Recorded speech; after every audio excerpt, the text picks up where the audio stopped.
Chapter 7. The Only Way. So Evangelist drew near, and when he came up to him, he said, with a sad look, "What dost thou here, Christian?" To these words Christian knew not what to say, so he stood quite mute. Then Evangelist went on thus, "Art not thou the man that I heard cry in the city of destruction?" Christian, "Yes, dear sir, I am the man." Evangelist, "Did not I point out to thee the way to the wicket gate?" Christian, "Yes, you did, sir." Evangelist, "How is it then that thou hast so soon gone out of the way?" Christian, "When I had got out of the Slough of Despond, I met a man who told me that in a town near I might find one who could take off my load." Evangelist, "What was he?" Christian, "He had fair looks and said much to me, and got me at last to yield, so I came here. But when I saw this hill, and how steep it was, I made a stand, lest it should fall on my head."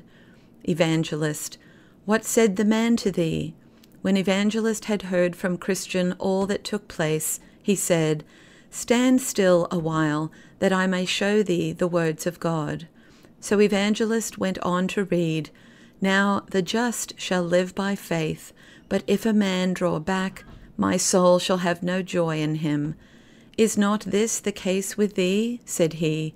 "Hast not thou drawn back thy feet from the way of peace to thine own cost, and dost thou not spurn the Most High God?" Then Christian fell down at his feet as dead, and said, "Woe is me! Woe is me!" At the sight of which, Evangelist caught him by the right hand and said, "Faith hopes all things." Then did Christian find some peace, and stood up. Evangelist, "I pray thee give more heed to the things that I shall tell thee of. The Lord says, Strive to go in at the strait gate, the gate to which I send thee, for strait is the gate that leads to life, and few there be that find it. Why didst thou set at naught the words of God for the sake of Mr. Worldly Wiseman? That is, in truth, the right name for such as he. The Lord hath told thee that he who will save his life shall lose it. He to whom thou wast sent for ease, legality by name, could not set thee free. No man yet has got rid of his load through him. He could but show thee the way to woe, for by the deeds of the law no man can be rid of his load. So that Mr. Worldly Wiseman and his friend Mr. Legality are false guides, and as for his son Civility, he could not help thee."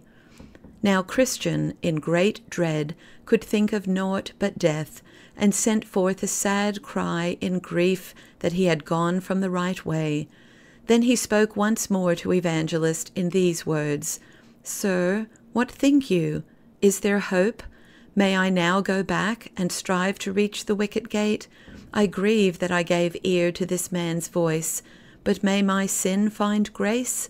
Evangelist, "Thy sin is great, for thou hast gone from the way that is good to tread in false paths. Yet will the man at the gate let thee through, for he has love and good will for all men. But take heed that thou turn not to the right hand or to the left." Then did Christian make a move to go back, and Evangelist gave him a kiss and one smile, and bade him Godspeed.